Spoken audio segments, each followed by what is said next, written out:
And we are live, yes, now live from the Blender headquarters here in Amsterdam. How are ya? How are you, everybody? This is Blender.Today number 87. Yes, another Monday. We're back on Mondays. As it's like every other day, we have actually news. Yes, it's been a week and there's improvements in hair collisions, which are like the big thing because hair dynamics have been kind of broken for a while, and now they are not anymore. So that's for 2.83, I believe. For 2.82, though, there are also improvements, and we have a section that I like to call the future is awesome, because it has some of the feature or the improvements that are hopefully going to make it to 2.83, unless there is something big happening. And those are, and including EEVEE, compositing in EEVEE. Yes, passes in EEVEE. We're gonna see it in a bit. Also, the undo experiments they are finally getting. There is the undo experiments branch, which includes a lot of fixes, and it's not only like fixing the undo issue that we know it's slow for all the 2.80 series, but it's actually deeper than that. So it's taking a while, but it's gonna be so much worth it. You just need to see those videos. Also, we're gonna show the Blender benchmark, the new benchmark update that happened in a few weeks ago or so, and it's just insane. It's just incredible. So, without further ado, how are you, everybody? How's the chat? Everything all right? Everything okay? I saw some thumbs up. Thank you. It means that everything is okay. I might get I have a microphone here that it feels a little bit alone. So maybe I can get a guest in a bit. All right. So let's get to it. Also, remember to ask the questions, because today actually I'm going to try to make it on time so we can ask, we can reply to questions here on Blender.Today, the website. Here, there. Thank you, Momotron. You made the thread. Here you can ask the questions and we're going to be answering them towards the end or second half of the show. So let's get to it. So before actually starting, I want to have a mention on the community event. So remember last year, I went to London for Blender London Day. It was amazing. It was a one day full of activities and Blender presentations. So it was like a small Blender conference in London. Now, the people from Paris, and they got inspired by it, and they are preparing the Blender Day Paris in just a couple of weeks, in like 10 days. Yes, in like a couple of weeks. 1st of February. So go check it out. Go there. Already the speakers, they're amazing. There are even speakers from Ubisoft. Yes. So I think here we can see the conferenciers.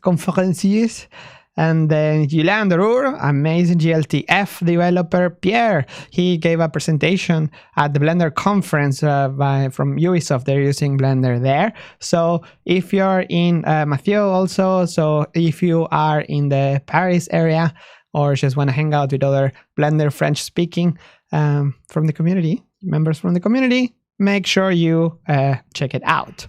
So the other thing, the benchmark. So this is actually a Blender thing. This is the Blender benchmark, the official Blender benchmark. It's a initiative by the Blender Foundation in order to see how Blender is doing in the terms of performance in different hardware, but also it's a Blender. It's a bit beyond that. It's Blender open data. So it means that all this data that is gathered is actually open for anybody to do whatever you want with it. So the website itself shows the results, and the new thing here, the new exciting thing, is that now you can actually filter by all kinds of things. So this is the ranking, for example, the fastest one, second, but the nice part is here in search data, where you can actually show, for example, devices. You can say, okay, I have a GTX 1080 or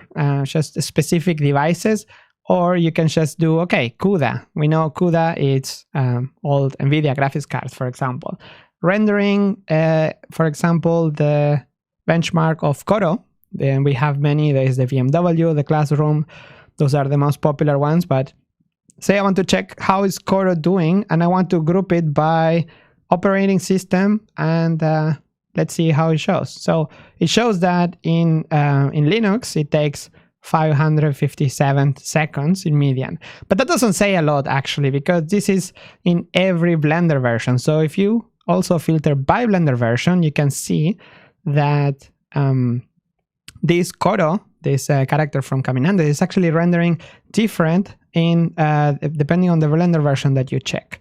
The ones with more samples, for example, this one is 700 seconds here, but in 2.81 it's actually 255 seconds, the same. So with 127 samples or reports. So this actually says how much faster 2.81 is to render than 2.79. That's insane. So it's really handy. You can also download the CSV and put it on. For example, if you want to, for example, do a, let's see if I can have a graphic here, very nice graphic that it was shown, that was made by, let's see if I can download it. It's a graphic that was made by Francesco.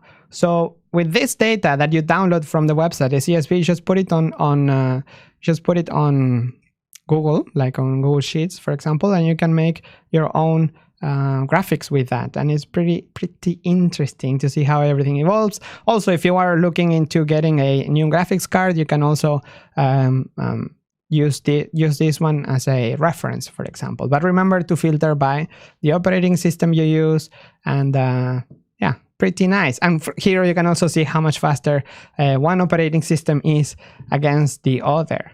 But we'll see how it affects with all the improvements that Windows has gotten lately. Should be closer to Linux, but you're gonna see that Linux sometimes is faster. So the benchmark is actually it was made from scratch. Basically, the previous one was a version of Blender tuned to make it look like a benchmark, but it was actually Blender 2.80 alpha. The new one you just download, and it's an executable. It's just one file, and for Linux it's 11 megabytes, super tiny. And it looks like this, basically. You just, for example, you just go a next step. You choose which Blender version, 2.81 or 81A. And then you can download these assets. And you can download, for example, I'm going to look a bit more intellectual with this. You can download, for example, the BMW, the Classroom, or Koro. And it's going to update here how much it needs to download. But since I already download Koro and the BMW, it says all files are available. That's awesome. And then I can just run it, and I can choose what to run it on. And this is probably going to mess up my live stream, so I'm not going to do it. But at the end, you can choose to send the results to the website with your account, or just don't save them, and it's going to be anonymous. So pretty neat. All right. Still sick, sorry about that. And the cool thing, okay, let's before going further, is that that's something that's new about this new benchmark, is that you can execute it on a terminal as well. So you don't have to have the interface. You can execute it in a terminal, and it's super cute. Look, it tells you choose a Blender version. You can use the arrows to navigate, and you set enter, and then you can choose with space which ones to download. And it also knows if I choose these two ones, BMW and Koro, it says no files need to be downloaded. Continue. No, thank you, because you're gonna make my computer slow because I'm doing a live stream. But the cool thing is that you can use the interactive one or non-interactive. You can basically just run a command and put it on your render farm, for example, if you want to test all your hardware. Super neat, because it's all built in. So yes, check it out. All right, let's move on. Another thing that is worth mentioning, especially if you work at a studio, if you work like a studio and use Blender there, that the libraries for 2.82 have been updated and upgraded to be in according to the VFX reference platform. So the VFX reference platform is a website. I already mentioned this a few times, but it's mainly for studios that want to say, okay, we are gonna be this year, 2020, we have to upgrade all our systems to this version of Python or OpenXR, and everything just to be compatible with other studios. You know, VFX studios usually work within each other, you know, they share work. So Blender can be part of the team as well, and so pretty neat. One of the things is that Blender is going to stick to 3.7, even though it was already ready for 3.8. But you know, the industry has to tag along for that one. All right, now let's get to the nice stuff. But I'm gonna actually do it with style. And remember, new topic. New topic. All right. Hair, not air, hair. The old hair in Blender, if you remember it, it was super awesome. It was, it would not care much about your collisions. It would go through the mesh, through itself. It would also go through the floor. Sometimes you had to add a lot of geometry, but not anymore. So this is how it used to look. Remember, it used to go through it. And now, new hair incoming. Bam. And that's very much it, basically. It just looks awesome. It's, I don't know if you get to see it, but actually it's interacting. It's taking into account the mesh itself. It's not really flickering that much. You know, sometimes you get the hair and it just starts to flicker like crazy. Not anymore, actually. That's crazy. So Blender 2 finally are getting some love into hair collisions. It always felt like cheating. It's like, yeah, Blender has hair dynamics, but yeah, no, don't use them. Not anymore. Now you can. Now you should. So that was short. It just works now. That's the thing. I don't have to explain much. It just works. TM. So let's move on. Okay, let's mention one of those small things that are contributed by the community, and it's always nice to share. Like this one, for example. This is a bug report, actually, that was reported saying a small thing with the interface of the particles. If you had the start frame at, I don't know, 1, end frame at 100, and then you set the start frame to, I don't know, 200, it means it will always get clipped to the end frame. And it was a bit annoying because other parts of Blender, it doesn't work like that. They, as soon as you put a number that is higher than the end frame, it would move the end frame to one frame after that new number. And that wasn't the case in particle systems. So after the report and some discussion going on here, and people saying, yeah, I agree, and or not, and feedback, then bam. Dan Ray Praise, Spock the Gray, he contributed a patch. He fixed it. So he, super nice, you know, community fixing bugs of the of Blender itself. And that is contributing to getting the number of bugs in total down. So if you go to blender.org/dashboard, you're gonna get into this website that shows the amount of bugs that were open since a week ago, 1713, and now we are on 1458. Many of those are bug fixes, but some of them are also closed bug, like false bug reports, or bugs that were not really bugs or just by design, TM.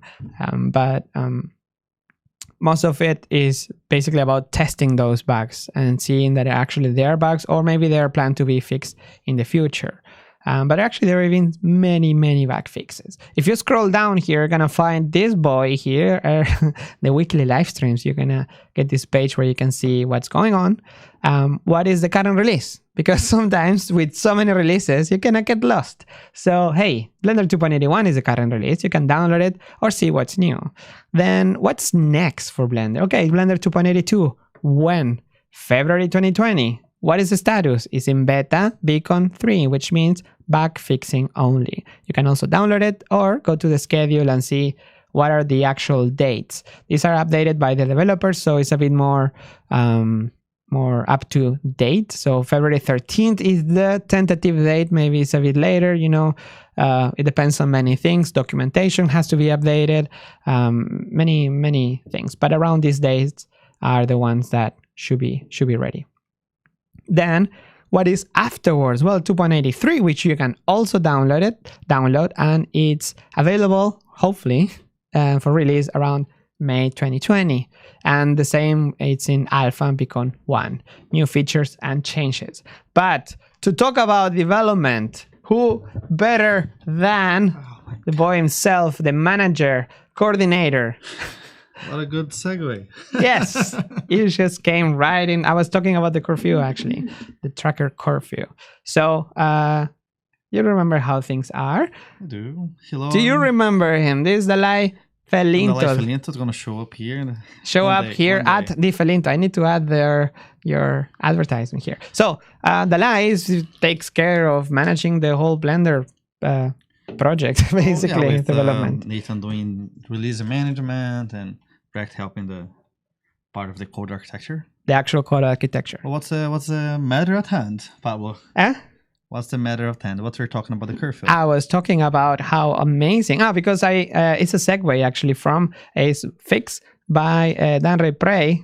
He actually fixed this bug report by someone else and contributed a patch. So I was just saying, hey, isn't it nice? And that's how you get this boy down. Oh, nice. We should extend this to maybe a few weeks ago so you can see it actually going down. There's a reason why it's not extended. It's because it's the way it is right now. It's very easy to gather data moving forward. But to really go back and see how many open, untried reports we had in August is super hard. And if you go up a little bit, if you see there's a few missing numbers, I don't know if they can see that. Yeah, now they can. If you like, basically on the weekend, my computer was down. Oh, so it didn't report it. My CPU was fried. Oh, your CPU was fried. You are too hardcore, man. And this whole thing's like running my computer, but we do what we can do. But it's going down, and I really hope by the end of this week, at least to go around 1,200. Wow. And then maybe the other week, 1,000. 1,000. I can't wait to be under 1,000. We need to celebrate. Wow. And then, but the goal is final target 200 open bugs. But this doesn't get on the way of the release of the actual releases, right? They don't, and because at first what we're doing is getting rid of the backlog. So and that's why we're dedicating only 2 days a week for each developer to do that. And on the other days, they can still do patch review. They can still do, wrap up what they were working before. Yeah. And maybe at some point, if you get rid of all the backlog of issues, then it maybe can work more days to help with the bug fixing, or decide that more things shouldn't be considered a bug because we're going to be working on them only in the future. Only in the future. Yes, I already kind of mentioned that. So super nice. This is so this goes along the Blender releases. So it's not like 2.80, 2, 3, 4. It can even be the future. No. And this is really a temporary thing. It shouldn't. In a month from now, it shouldn't be a thing anymore. Yeah. I agree. It shouldn't be a thing anymore, because once you reach a safe amount of number of reports, then it should be more predictable. So, you know what is not predictable? How long it's going to take Undo to work right now in the current Blender. However, Bastien Montagne is working on this amazing, which actually you showed me this video. Last week, yeah, it's crazy. So this video shows, it's kind of hard to see, but actually here to the left, you will see the new, this is video speed up 4 times just for the sake of demo, but here on the left you see the new undo branch, and on the right you see current master. So it's so yeah, everybody knows it's a bit slow, but let's see how much slower. Do you know why it's slow? I was gonna say no, but Oh, you might. You do. no, I actually don't know why it's slow. The reason itself, but basically the problem is if you have a scene with a lot of objects, high poly objects, every time you have to redo the undo is like opening the file from scratch. So the whole evaluation stack, so you have a file with a bunch of modifiers, they have to be evaluated even if you're working in an object that is totally unrelated. So if I'm moving a ball with 4 vertices, very interesting ball. yeah, very square ball, but yes. And then you have this very high poly object here. And I move the ball, and then I Ctrl Z and Ctrl Z and Ctrl Z. Every time you have to recalculate. Yeah, recalculating the planet. And for animation, for instance, because that's one of the problems people have. That's crazy. So if you're animating and then Ctrl Z and Ctrl Z, everything else is calculated. For edit meshing, is not related. The edit mesh has its own undo buffer system. It's its own little bubble. But this is what Bastian is trying to do. So basically, every time you undo, try to keep the evaluated data for things that did not change. Awesome. So, in other words, faster undo. Is this a like any you want expected dates? You want a time yes, time frame. So 2.82, 3, definitely or not 2.82. Okay, it not for 2.82 changes. Yes, I would hope at least well, let's think about 2.83 for that. Okay. But tomorrow we're gonna do a presentation here internally about the project for 2020, and undo, or this will be the performance with multiple objects is one of the topics. And if everything goes well, everyone like it, we're gonna be announcing it, and then we can start having this a bit more public when it comes to how does it fit in the whole year planning and pipeline. You're gonna post it on code.blender.org when it's ready? Yes, but this is gonna be probably more for the end of the year. For the end of the year, the week. Yes, the week. Okay, so for next week we can talk about it, I guess. Yes, that'll be a good topic for it. Yeah, awesome. I need content. You know, we're reaching the moment in development where, so yeah. Anyway, awesome. That's fantastic. It is, and as anyone can already try the patch from Bastian. Yeah. I think there's a branch undo experiment, but you can also go to the patch and try it. It has some known limitations, so you can read it there, and you can already see a comparison in production scenes. What we're going for. Awesome. Is it here in the experimental branches? It is not yet, but it could be eventually, just to test it. Yeah. Is it needing? Does it need testing at the moment, or no? But people like testing. Well, no. It firstly needs for Sergey and Brecht to take a look at the Bastian the actual code, and see if it's really we're going this way. Because there's too many, it crashes very, very, very easily. Okay. So if someone testing just not knowing what to test and what not, it's really it's not gonna help much. You know what's gonna help when EEVEE gets compositing. So in other words, passes. So the work is being done by Jeroen Bakker here, developer of the Workbench engine.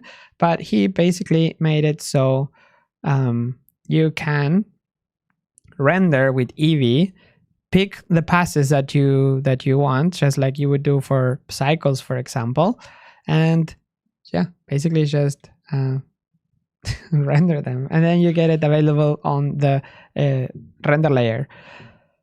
Isn't that great? Yeah, and also you can get them in the viewport.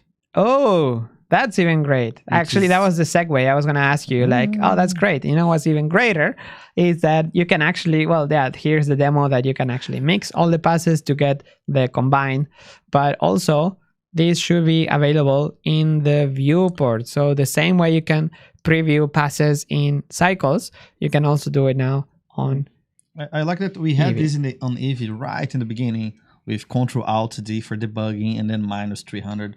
Everybody knew that. Of course, who doesn't go all Ctrl-Alt-D 300? So for the viewport debugging, even developers were using this in the past to see, okay, is the reflection really being, calculated properly? Now they have light probes and have reflection probes. So it's really nice to see this as a proper feature and also actually useful for compositing, not only for for anything. For anything, yeah. Yeah, super awesome. And he mentions that in the future, he also wants to support, for example, once this is done, the basics, he can also add AOBs. So shader AOBs like cycles, denoising data, and cryptomat passes. That's crazy. At the moment, the basic is the base implementation is there. It's nothing stopping it from being really feature complete and get something close to feature parity with cycles. Yeah. So they're asking, is the EEVEE AOB including mist pass? Not for the moment, actually. It's the word environment, emission, volume, and bloom. It doesn't seem to be here. I know, yeah. EEVEE currently has passes, mist. Now I think what's wonder if the AOV include. So first, EEVEE does not have AOV support yet, right? Only Cycles does it. And now, first question, does Cycles support Mist and AOV? I don't even know. Cycles does. Okay. Yeah. But yeah. Mist is part of the AOV. I don't know if it's separate. Yeah, I don't know if it's separate. Gonna need to look into that. I don't think it. I don't think Mist should affect AOV anyways. No, it's a different thing. That's a mapping. But EEVEE has it. He's right here, and it's gonna have it though, and it's right there. And Cycles already has it. So okay, let's move on. That was the future is awesome section, and now time to move to the questions, which we didn't do last week. Because there were so many things to show. So many things to show. So if you are still missing more things to show, actually we can you can watch the previous episode. And now I'm gonna start from the top for the questions that have a few more hearts or likes, and then we're gonna move to the bottom. So first question by Dead Dragon. It's been a while. Hey Pablo, it's good to see you that you're back. Thank you. I hope you have a great day. Thank you. I'm getting over my flu, so I'm happy. The options to change the color of the face orientation is added in 2.82. You didn't say that last week. What? How dare you? Was it? I didn't even know it was added. So now I'm learning from you. Thank you very much. So really, what is it? It's a theme setting. I remember from the. It should be a theme setting. Let's see if it's easy to guess. So easy to find bugs in Blender. To find bugs.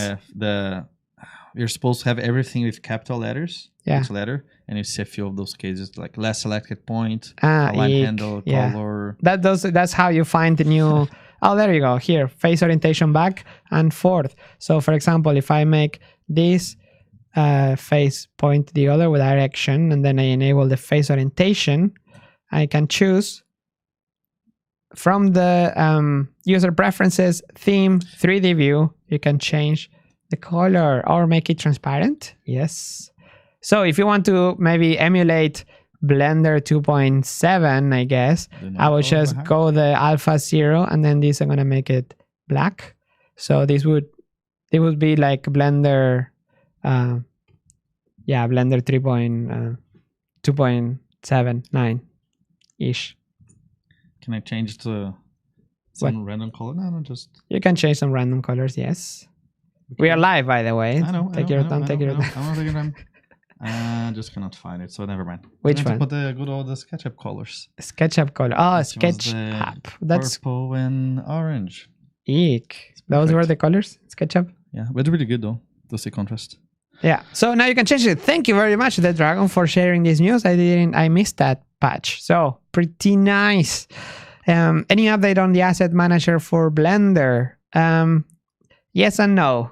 The update is that there was a review and there's a lot of things to change. And maybe this I can tell ahead of time.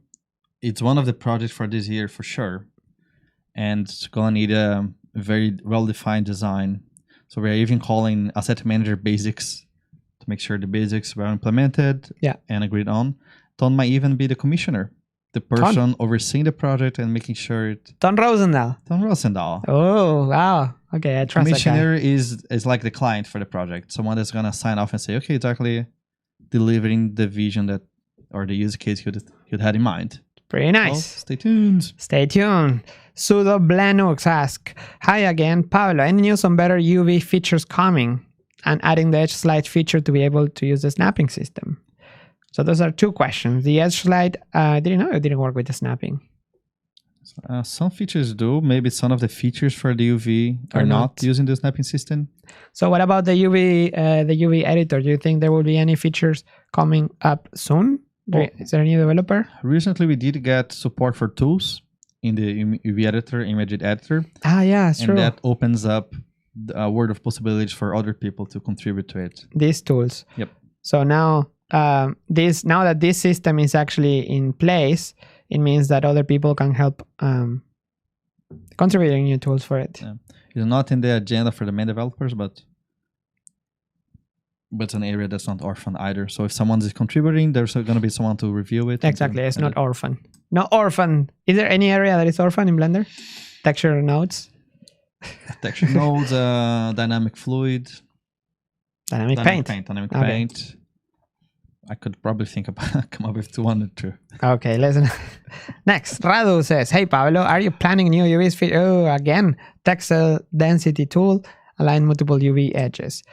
That we just answered that. So next question, Cookie Doom. "Hey Pablo, just want to ask if Cosmos 2 is going to have a fully featured movie or it's going to be open." Blender. Well, on the Blender conference, don't mention about Cosmos Laundromat 2. It's in really pre-production. There's just some concept art going on here and some discussions on the story. The idea is to make a second episode of Cosmos, but also rethink the story in a way that future episodes are easier to make and we don't have to reinvent the wheel every time. So the director, Mathieu, and the writer, Esther, they are working on maybe like the feature film, like idea, and then take one episode for us to make. So yes, it's going to be open movie. It's going to be made here. Of course, it's going to be an open movie, at least the second episode, and the future ones, I hope too. no plans. That is like so far away. Why is Blender not updated in the Windows Store? Maybe 2 point. It is updated, but maybe not the latest one. Yeah, we can check. It's updated on Steam. It's updated on Snap. It's not one of the Linux packages. Definitely it should. Blender Windows. Yeah, the Windows Store. I think there was some issue with the signing last time I checked. Any updates on the Boolean rewrite? Blender's fragile handling of Booleans is currently the largest barrier to using Blender for CAD type things. You can just jiggle a solid to fix a Boolean. I think it's in the works. It's by a contributor. So if you click there, probably you can see it. By Howard Tricky, yeah, but he's been working on Blender stuff for a while. Yeah, right? And because he mentioned that in the Blender conference that he was planning to finish this in the coming months. But I mean, we have no say on how he managed his time. But we are in the coming months, but he's not under the. Is he? No, he's not under contract. So we need to get him.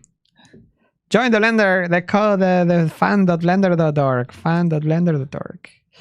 Fun, like fun starts with fun. Fun starts with. There's no fun without fun. No, there is not. But I think it got kind of stuck now. The whole. Well, not the number of individuals. Like every day, I updated my glass door. I have it there. Yeah, you do. Every day goes like four people, 5 people, 9 people. There is new people, but every day. Really. Like, what I noticed though is that this is off topic though, but like the last time I published in November, there was more 93,000 and now there's 92,000. That's because of corporation then. Yeah, so there may be one corporate that went down.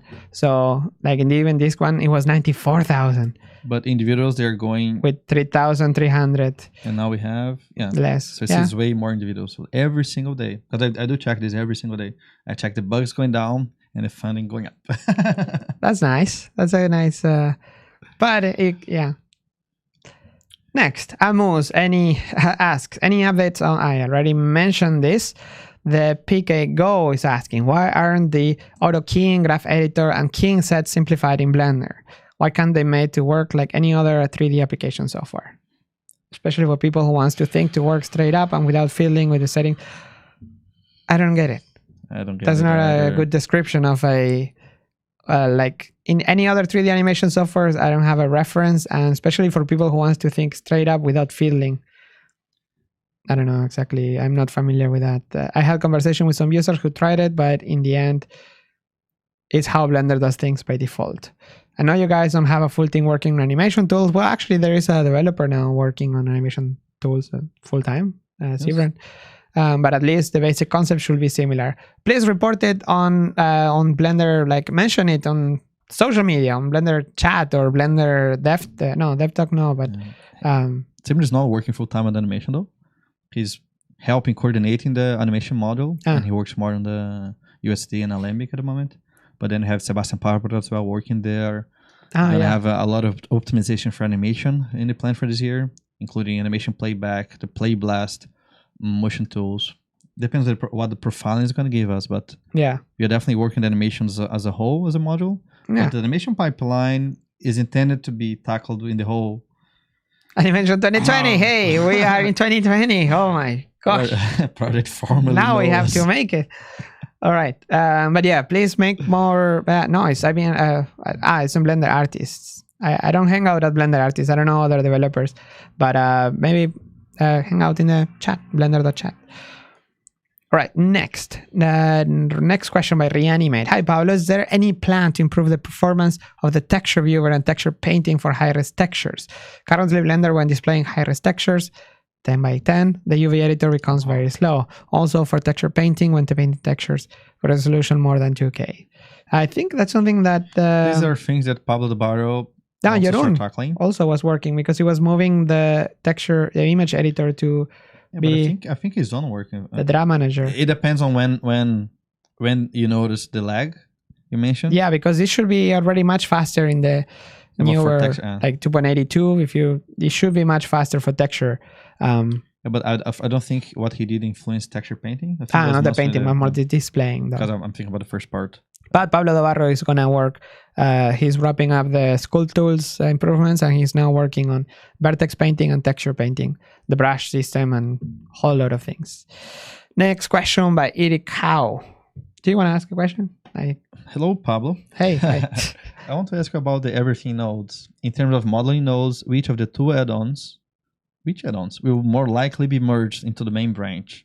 Sorcar or the Zwerchschacht? Another thing. None of them. Another thing, one of the main developers of this Zwerchschacht. It's good that I meant you read this one. I was discouraged by the announcement of everything nodes. It seems like it would be redundant to have multiple node systems with overlapping functionality. No, that's not the case.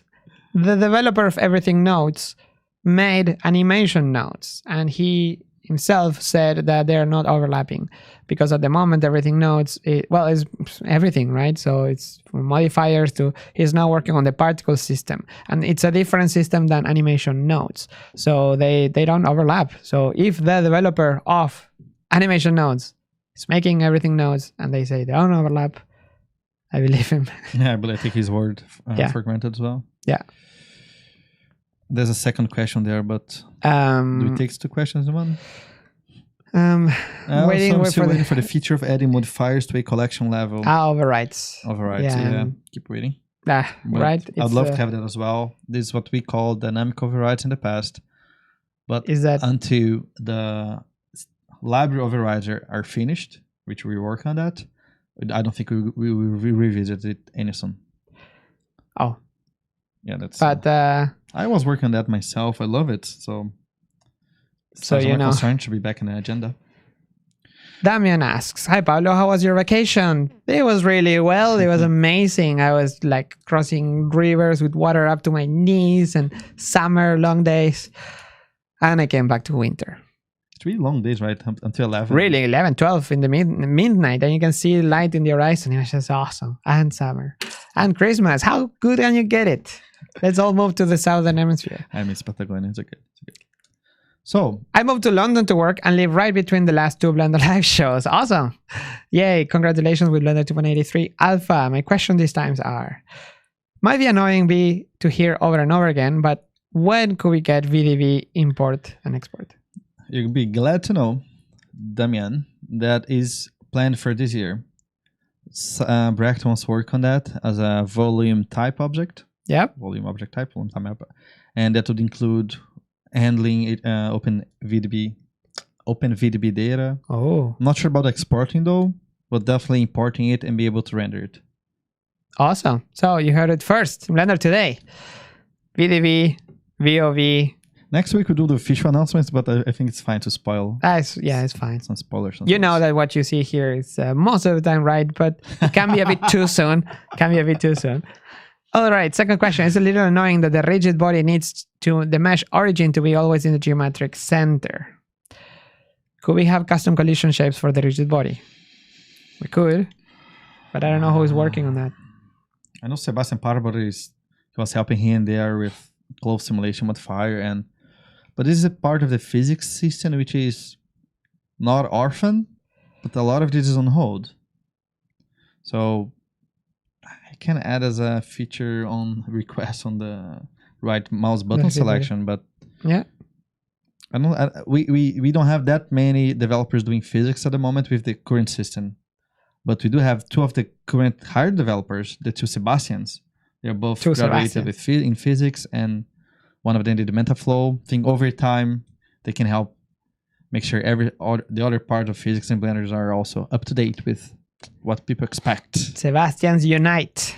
So, the third one is why Bone Studio custom builds. He's talking about the ones in graphical.org. Bone Studio, Juan Gea. He's awesome enough to build Blender, put on, like, gather patches from everywhere from developer.blender.org and make a nice build, including things like adaptive sample or even like optics support. So even experimental things that are not yet ready for master, he adds them, and that must be the delicious VDV remesh modifier. Blender Master doesn't have it because priorities. Oh, I don't even know if I know we had OpenVDB support from Tangent, yeah, but also something that they made it quickly for production, and it was fantastic. But the whole idea of the OpenVDB support is to be a bit of a code from scratch, but Brecht has already a lot of these already implemented. Some patch he has in his computer. I don't know the remesh modifier. It's awesome. You should see. They made a video about it, and you can, basically remesh real time. You can. I don't know if it'll be related to objects. the volume object or not. Probably super not. Awesome. Super awesome. So, hooray! Yeah, VDV 2020. Marcus says on the live chat. Yes, VDV 2020. And Master Sion showed up. Hey, hello. And right. So, hello, Pablo Dalai. What is the roadmap for 2020? Oh, this is actually, is it to focus on finishing other projects while making a short film, or adding new big projects like Everything Nodes, Animation, and Asset Manager? We have a few important both projects that we announce properly this week, next week. And the whole idea is we have so many projects that are ongoing projects. Some of them, if the developer responsible for it goes away, we just take the project and file it, archive it, never touch it. Some of the other projects, let's say Multires, we mentioned OpenVDB, Alembic support. They are so important that even if the developer would go away, we try to reallocate the team to make sure we do it.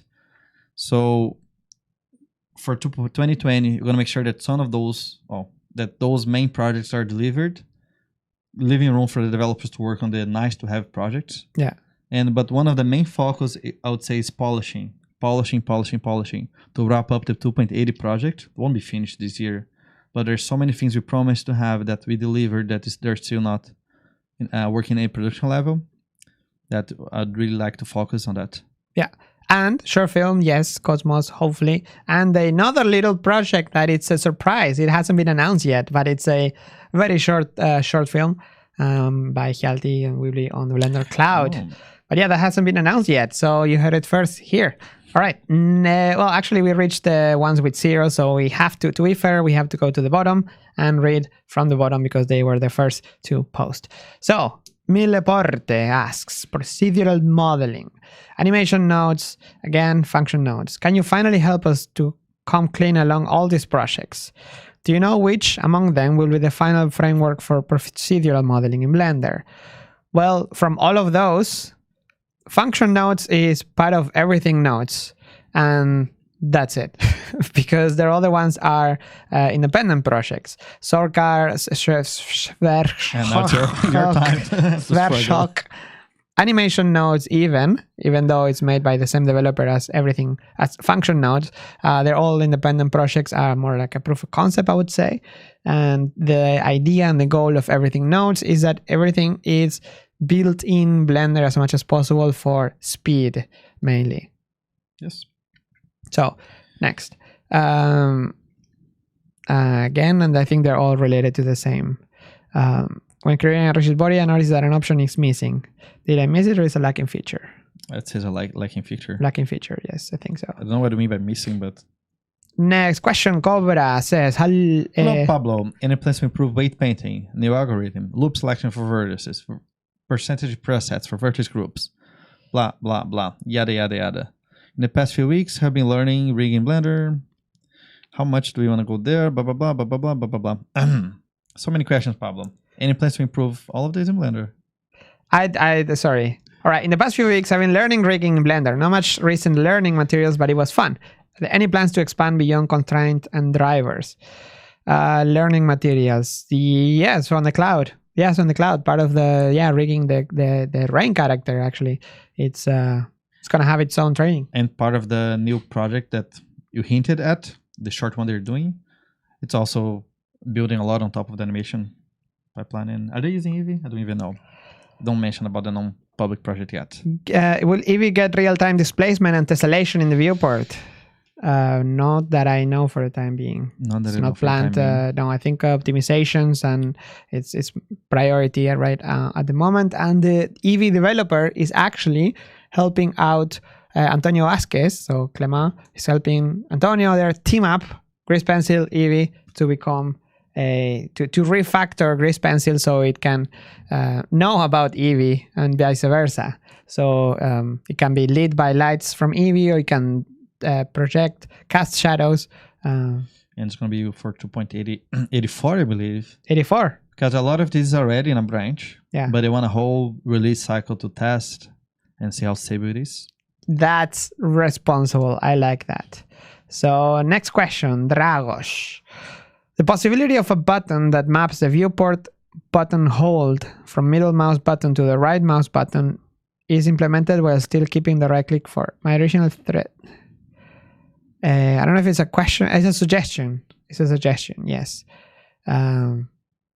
So yeah, maybe it's on right click select. It's a suggestion from right click select. Yeah, I'll try to cover questions because they are. We skipped all the questions last week. Seb Cyan. I think Blender about hair creation. I think Blender should fix curve guide in particle hair because we have to make it with a force field. Why don't we have it in the particle settings? I think it's hard to control with radius only. Yeah, it's actually very hard to control. I don't see any development. I don't think any development will happen with the current existing hair code. But one of the things we want to work for this year, I mentioned the volume object type. One of the ideas is to also have a hair object type. And that keep the code a little bit simpler. This is something that's kind of required for the Everything Nodes project, so that they can integrate the volumes and hair with physics, with particles. So hair type, yes, that should be its own type. Hair is its own monster, after all. Next question, like Casper. So, you develop. Hi, Pablo. Hi. Using the new voxel remesher. Yes. Is there a good way of resymmetrizing your mesh if needed? Oh, I couldn't see one. Like symmetrize, yeah. There is a symmetrize. But I did not see one, Pablo.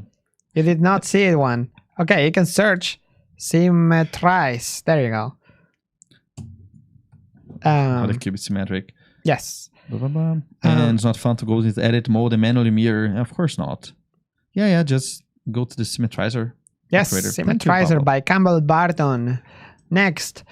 Once OpenEXR is fully hi, by the way, Pirate. Once OpenEXR is fully implemented, is there a plan on implementing a voxel SDF type tech similar to Oculus Medium? I'm not familiar with. I think Voxel Medium is a sculpting kind of creation tool. But I think it's down the line because the idea for the OpenEXR, for the XR project, is to deliver the basics from here. So that's something that Julian Ice is working on, so he can do scene inspection. The next step is to make sure then we'd have everything for partners, for other contributors to build on top of, because we know that the Grease Pencil team was interested on working on things like this. Yeah. The Maui project, people working full immersive creation pipeline within Blender. So it's their plan. Well, again, the plan is to be able to have everything required for other contributors to build on top of. Yeah. So, yes. It's Great to have Pablo back. Thank you, Paul. Nice name. Blender team moving forward 2020. The NPR line rendering solution needs to be resolved. Freestyle has potential, but it is slow post-process and crashes on hair, leaves, fur, grasses, etc. It doesn't allow tiling solutions for big projects. LandPR is languishing. Few commits on progress and only builds to Blender 2.82.4. Missing some of the latest fixes and crashes also. Anime illustration animation awaits a Blender solution. Yes, so NPR, non-photorealistic rendering, was for the second year in a row one of the Google Summer of Code projects. Yeah.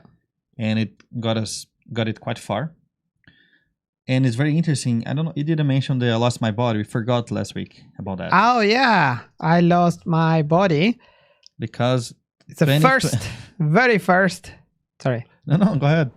No, it's the first ever Blender. Well, they're going to monetize my video if I show too much, I guess. But it's the first Blender film to be nominated for an Oscar. Yeah, it's a big thing. Oscar. It's running with How to Train a Dragon, Toy Story 4, Klaus, and that's it, right? Yeah, that's it. Another one? No, and the Missing Link. One, Missing Link. And a Blender film. And they're using grease pencil for a lot of it. With 2.79 even like. But they're not. I don't think they're using freestyle. That's the part. It's not clear. I think they use it at some point. So maybe my point is, NPR is really hot this year. Yeah. And we do have like the LandPR project is in the agenda, but it depends on the collaboration from the then student and the core team. At the moment, we are kind of waiting for him to come up with a design for the implementation and basically when we had it. I'm gonna have a meeting with Brecht and Sebastian Parbo about the LandPR project. I think tomorrow. Forgot the time, but tomorrow.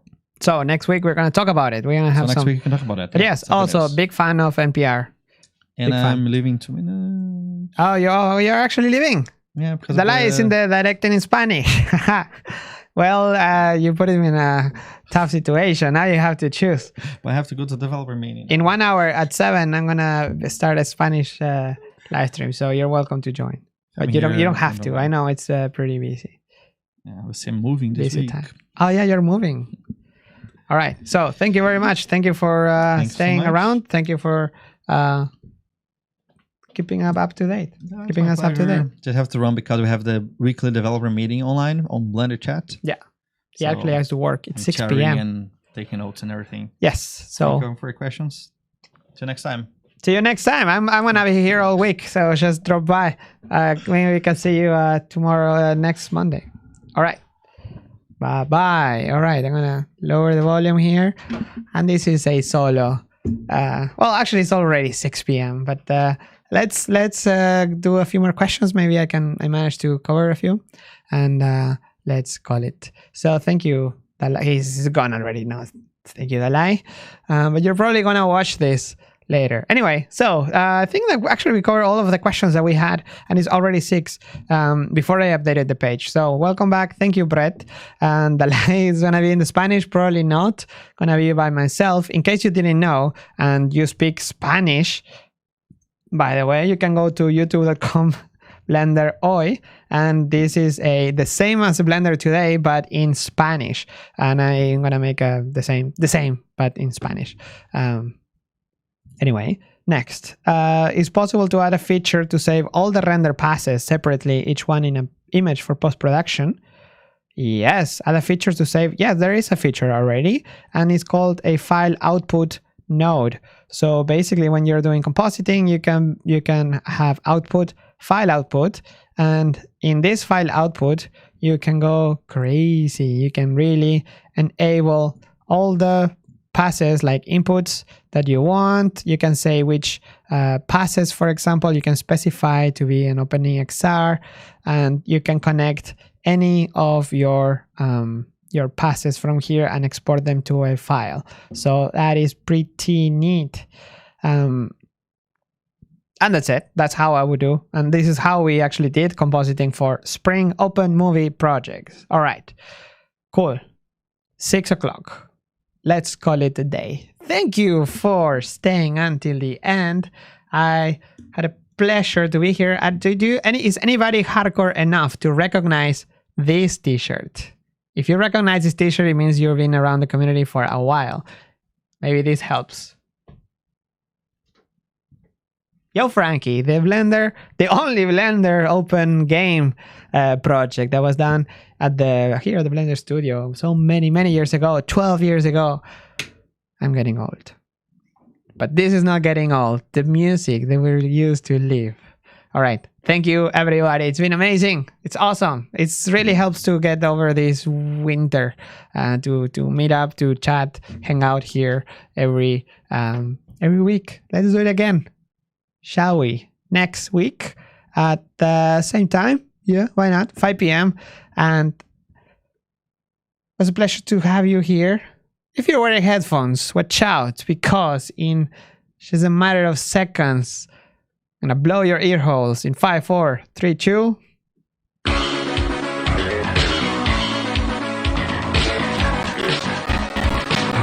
Bam. Maybe it wasn't so loud, but still.